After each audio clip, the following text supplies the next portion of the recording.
24th August, 1946. Some time ago, a new arrival to the ashram asked Bhagavan something in English, which I could not follow, brother, because I was ignorant of the language. But Bhagavan replied in Tamil, and I give below his reply to the extent that I am able to grasp it. Bhagavan said, "It is said that Brahman is real and world an illusion. Again, it is said that the whole universe is an image of Brahman. So the question arises, how are these two statements to be reconciled?" In the spiritual aspirant stage, the sadhak stage, you have got to say that the world is an illusion.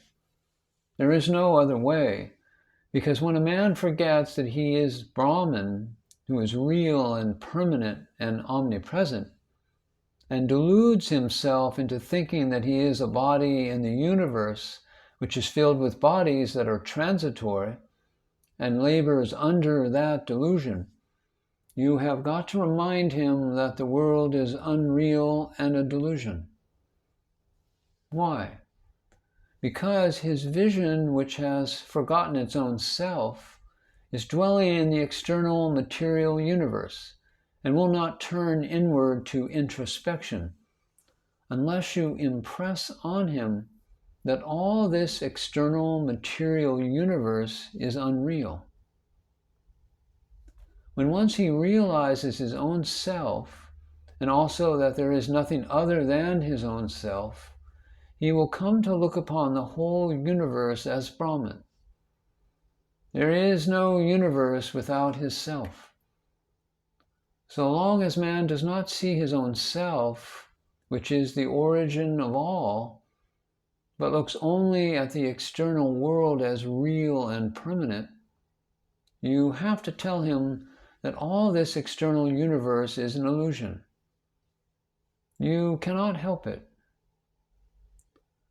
Take a paper. We see only the script, and nobody notices the paper on which the script is written. The paper is there, whether the script on it is there or not. To those who look upon the script as real, you have to say that it is unreal, an illusion, since it rests upon the paper. The wise man looks upon both the paper and script as one. So also with Brahman and the universe. It is the same in the case of the cinema. The screen is always there. The pictures come and go, but do not affect the screen. What does the screen care whether the pictures appear or disappear? The pictures depend upon the screen, but what use are they to it? The man who looks only at the pictures on the screen and not the screen itself is troubled by the pains and pleasures that occur in the story. But the man who views the screen realizes that the images are all shadows and not something apart and distinct from the screen. So also with the world. It is all a shadow play, said Bhagavan. The questioner took leave and went away happy at this reply. 25th August, 1946.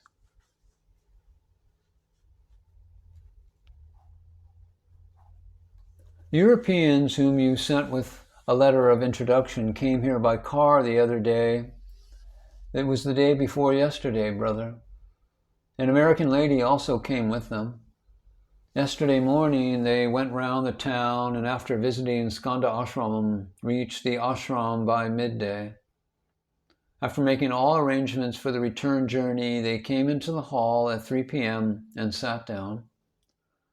Unaccustomed to squatting on the floor, that poor American lady somehow managed to sit by my side, but stretched out her legs towards Bhagavan's sofa. I myself felt it unmannerly, but kept quiet as she was too go away presently. One of the attendants, Raja Gopal Iyer, could not, however, put up with it, and so respectfully suggested to her to sit cross-legged. Bhagavan saw that and said smilingly, "When they find it difficult even to sit down on the floor, should you force them to sit cross-legged also?" "No, no, as they do not know that it is disrespectful to stretch the legs towards Bhagavan. I merely told them so, that is all," said the devotee. And Bhagavan said, "Oh, is that so? It is disrespectful, is it? Then it is disrespectful for me to stretch my legs towards them. What you say applies to me as well." Saying that in a lighter vein, Bhagavan sat up cross-legged. All of us laughed, but we felt a bit troubled in our minds. Those foreigners stayed there for about half an hour and then went away, taking leave of Bhagavan. Bhagavan spent the whole of yesterday stretching out his legs from time to time and then folding them, saying that it might be deemed disrespectful.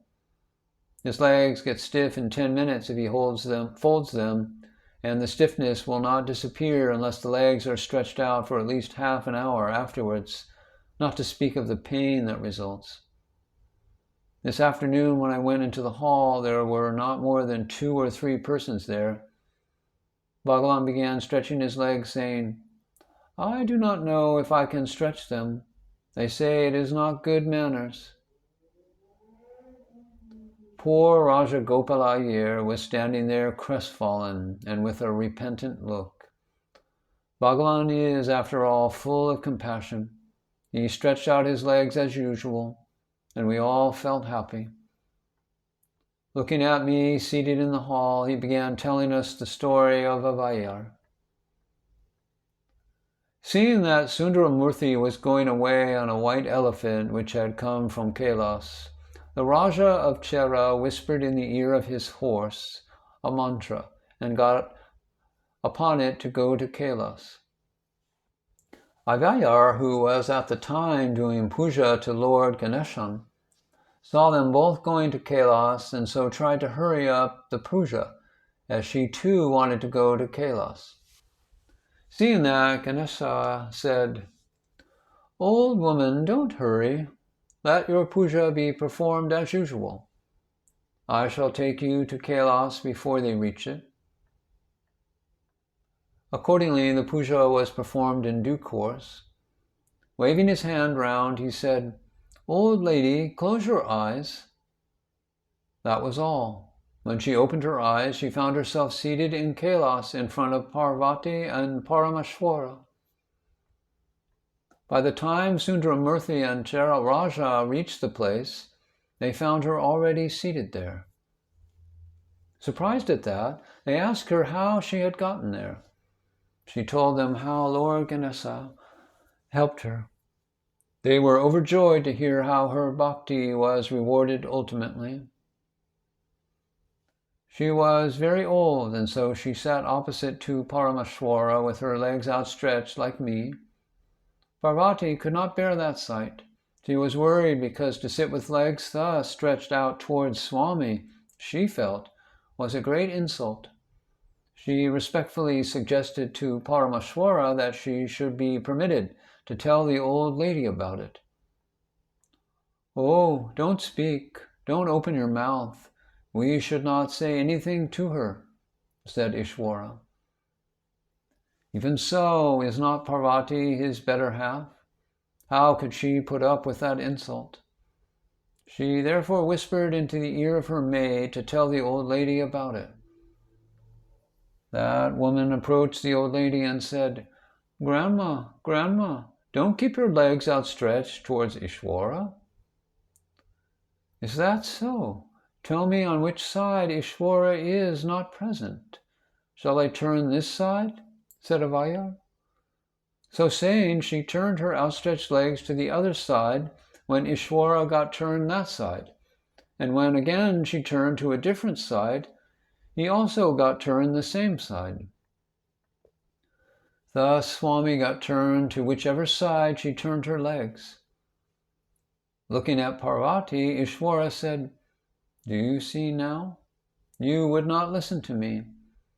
See how she turns me this side and that? That is why I told you not to open your mouth." Then Parvati requested the old lady to excuse her. It is similar to that when people are asked not to stretch their legs towards Swami. Where is he not present? That devotee then said, "There is a similar incident in the story of Namadeva, is it not?" And Bhagavan said, "Yes, that is so." And he began relating that story too. Namadeva used to pride himself on the fact that Vital was always more fond of him than others, and so once Yanadeva and others took him to the house of Gorakumbar for a feast.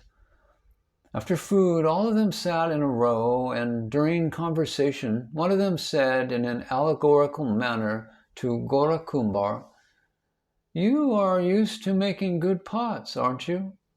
Now, tell us which amongst these pots are good and which are bad." Gorakumbar thereupon took a potter's testing rod and began hitting them on the head one by one.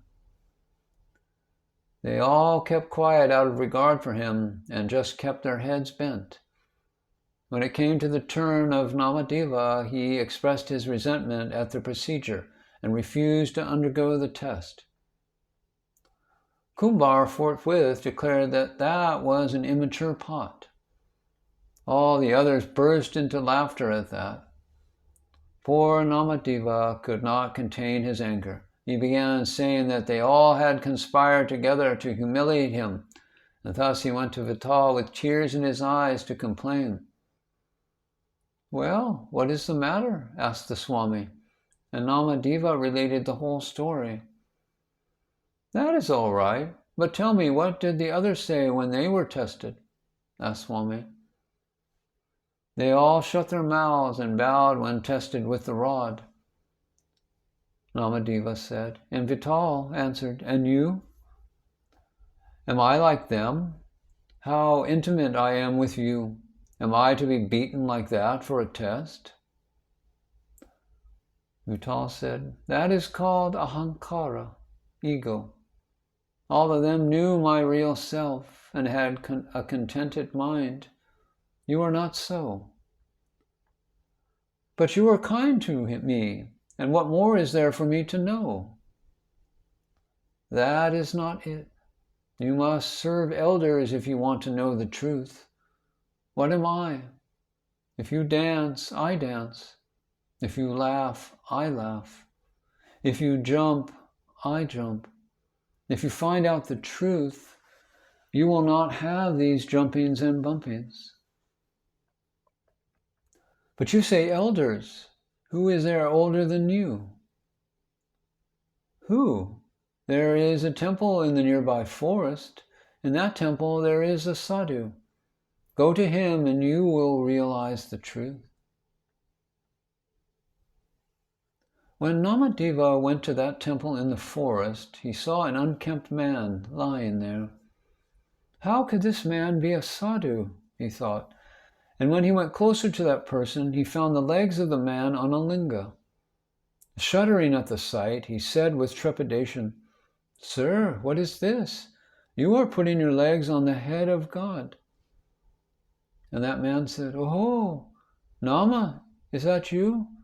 Vital sent you, didn't he?" Taken aback at this and wondering how the sadhu could know about him, he asked again, "Sir, you are a sadhu, aren't you? How could you put your legs on a linga?" And the sadhu said, "Is that so, my dear son? I don't know all that. I am unable to lift my legs.